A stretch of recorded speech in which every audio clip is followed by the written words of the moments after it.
Tolo Belayango, magazine produit par la MASEC avec l'appui technique de l'Internews dans le cadre du projet renforcement de radio rurale en RDC 3R RDC financé par la coopération suédoise. Mesdames et messieurs, bienvenue dans le magazine Tolo Belayango, invité qui vous donne toutes les informations sur la sensibilisation des questions relatives à la gouvernance, la démocratie, l'éducation électorale, l'égalité des sexes, la violence sexuelle basée sur les genres et la Mpox dans la province de l'Équateur. Dans ce numéro, nous parlerons de la sensibilisation de la communauté sur les modes de contamination de Mpox. À la présentation, Annette Lotafé. Suivez Tolo Belayango.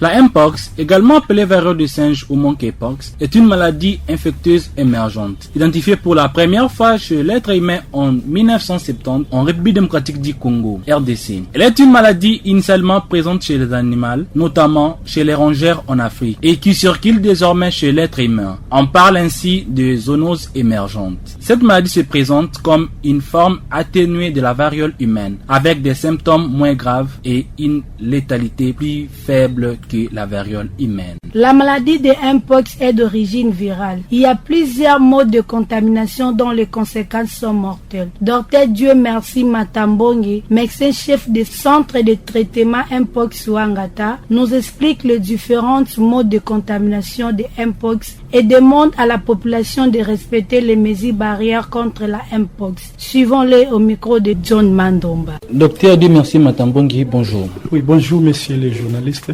Nous rappelons aux auditeurs que vous êtes le médecin-chef du 7e Mpox par intérim. Vous êtes dans l'Mpox de Ouangata, soit le centre de traitement de monkeypox de Ouangata.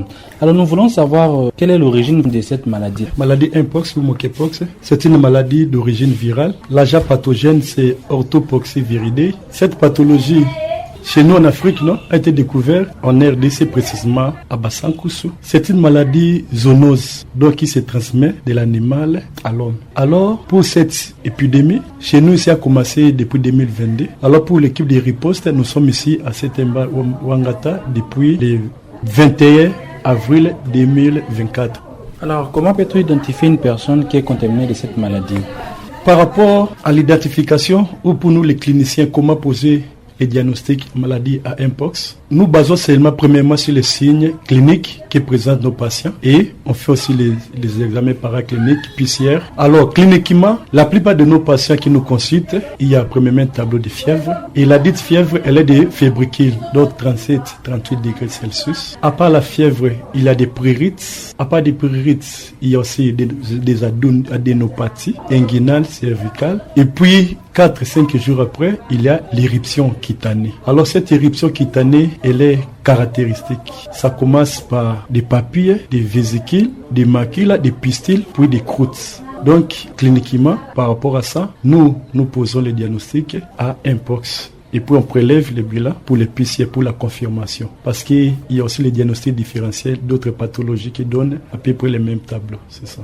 Alors, quels sont les modes de contamination de Mpox pour les hommes? Ok, nous avons plusieurs modes de contamination de maladies à Mpox. La contamination, ça peut être face à face. Donc, vous parlez avec personne qui est malade, distance au moins 1 mètre. Lorsque la personne respire, vous êtes exposé. Parce que parmi les complications, même la pneumonie. Lorsqu'elle respire, vous êtes à peu près 1 mètre, vous êtes exposé. Il y a des contaminations directes touchées, donc vous touchez la peau d'une personne qui est malade, vous êtes exposé. Il y a des contaminations bouche à bouche. Vous embrassez, sur des couples, vous embrassez quelqu'un qui est malade, vous êtes exposé. Et puis, il y a des contaminations par des gouttelettes respiratoires ou aérosols. Nous sommes dans un endroit comme si quelqu'un qui est contaminé, il tousse et nous sommes tous ici exposés à ça. Il y a aussi des contaminations sexuelles. La plupart de nos malades ici sont atteints par cette voie, la voie sexuelle. Donc la contamination sexuelle, on peut reconnaître la contamination sexuelle comment? Vous allez regarder là où il y a l'impact. Donc en regardant seulement, vous allez, il y a des lésions au niveau des grains lèvres, il y a tuméfaction douloureuse au niveau des pénis et il y a des éruptions cutanées au niveau des organes génitaux. Ça nous permet de dire que non, ça c'est la porte d'entrée, elle est sexuelle. Alors comment peut-on se protéger contre cette maladie? Pour se protéger contre la dite maladie. Nous demandons à notre population, nous suggérons à Eke, il faut éviter l'ignorance. Maladie à mpox est bel et bien réelle. Nous sommes à HIG Ouangata, dans la zone de santé de Ouangata, dans les centres de santé de prise en charge maladie à mpox. Pour le moment, nous avons 15 malades qui sont hospitalisés. Il y a 2 qui viennent d'arriver. Donc l'épidémie est là. Et ça fait mal dans des réseaux sociaux. Vous voyez de gauche à droite, on dit qu'épidémie est à terre, on vous ment, il n'y a rien. Ça fait mal. Il y a même de ceux-là qui donnent des astuces pour traiter maladie à mpox. Il faut prendre 3 gouttes de sel, tout ça. Vraiment, ça fait mal et ça permet qu'il y a toujours la chaîne de contamination. Nous demandons aussi à nos citoyens de Wewa, avant de porter un client, il faut regarder est-ce qu'il y a des éruptions cutanées ou pas. Parce que parmi les personnes qui sont contaminées, il y a aussi des taximènes. Même les étudiants, là, il y a l'agglomération, là, il y a la promiscuité. Nous demandons aux étudiants, nos élèves, les préfets, il faut vraiment une distanciation dans nos écoles. Il faut mettre aussi des gels hydroalcooliques afin que les étudiants, les élèves puissent nettoyer la main pour éviter la contamination. Au début de la dite épidémie, la transmission était zoonose. Donc, il y avait des personnes qui mangent des chiens, étaient hospitalisées chez nous et en isolement. Mais pour le moment, la voie principale de contamination, elle est sexuelle. C'est pour cela que nous demandons à nos jeunes filles, des jeunes garçons de se protéger. Avant de faire une relation amoureuse, il faut regarder la personne, votre conjoint, il faut regarder, il faut bien voir. Est-ce qu'il y a des ruptures cutanées? Est-ce qu'il y a des plaies? Ça permettra de couper la chaîne de transmission. Et avec le temps, j'espère que le mois prochain, nous aurons les vaccins. Ça va nous aider pour mettre fin à la chaîne de transmission. Docteur D. Merci Matambungi, médecin chef centre de traitement de monkeypox Ouangata. Nous vous disons merci d'avoir répondu à nos questions. Ok, merci, messieurs les journalistes. Moi aussi, je vous remercie. Les signes cliniques de la mpox variole du singe ont le forme atténuée de la variole humaine. La mpox est une maladie mortelle. Docteur Joël Efoloko, médecin chef des zones de santé de Ouangata, demande à la communauté de se présenter rapidement au centre de santé les plus proches en cas de signes de mpox pour une bonne prise en charge gratuite. Merci beaucoup. Maladie de monkeypox, c'est une maladie qui nous a frappé depuis le début de l'année. Je peux dire dans les 3e semaines de l'année jusqu'à présent. Nous avons un cumul de 196 cas suspects monkeypox. Et sur cas 696 là, on a examiné cette patient en laboratoire et nous avons 116 confirmés par la maladie. Et si 116 confirmés par la maladie, nous avons encaissé un décès de 16 patients, soit une mortalité de 14,3%. Et taux de guérison, parmi les guéris, il y a 74 guéris. C'est une maladie qui tue. Et je peux vous dire que l'Mpox maintenant, c'est une maladie seulement transmissible. Il y a des lésions au niveau des organes génitaux, il y a des lésions presque partout. C'est une maladie, je peux conseiller à ma communauté, la maladie est là parmi nous. Une fois, une personne à la maison qui se sent la fièvre, des éruptions cutanées, des démangeaisons, des lésions au niveau des organes génitaux, n'hésitez pas à venir à l'hôpital. Il faut venir tôt, la guérison est là.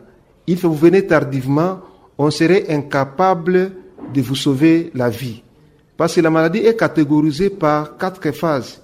Il y a phase légère, phase modérée, phase grave et phase très grave. Et souvent ici chez nous à Ouangata, dans le système poste, nous recevons les malades au stade très avancé, très grave. Et on n'a pas les mesures de leur sauver de vie. C'est là, nous vous conseillons, nous sommes là, c'est une équipe très formée, une équipe solide pour répondre à vos besoins. Nous sommes à votre disposition. Venez, le traitement est gratuit. On a reçu un lot de médicaments très important, provenance du niveau national et au niveau de l'OMS. Le médicament est là. N'hésitez pas, ne restez pas à la maison avec cette maladie. C'est une maladie qui demande la prévention. Évitez des contacts physiques avec une personne qui est malade, qui est suspect. Évitez des rapports sexuels sans protection au ce moment. Évitez de consommer des viandes de brousse. Évitez tout ce qui est comme liquide biologique qui est d'une personne que tu ne connais même pas avec les symptômes. En tout cas, nous vous conseillons, et chaque temps, il faut toujours laver les mains avec les savons. C'est ça ce que je peux conseiller ma communauté pour la protection comme Mpox. Tolo Belayango, c'est fini pour aujourd'hui. À la présentation, c'était Annette Lotafé. Tolo Belayango, c'est un magazine produit par Amasec sur l'appui technique de l'Internews dans le cadre du projet renforcement des radios rurales en RDC. 3R RDC, financé par la coopération suédoise et qui contribue au programme MSDA, financé par l'ICID, la coopération suédoise et suisse. Merci de nous avoir suivis.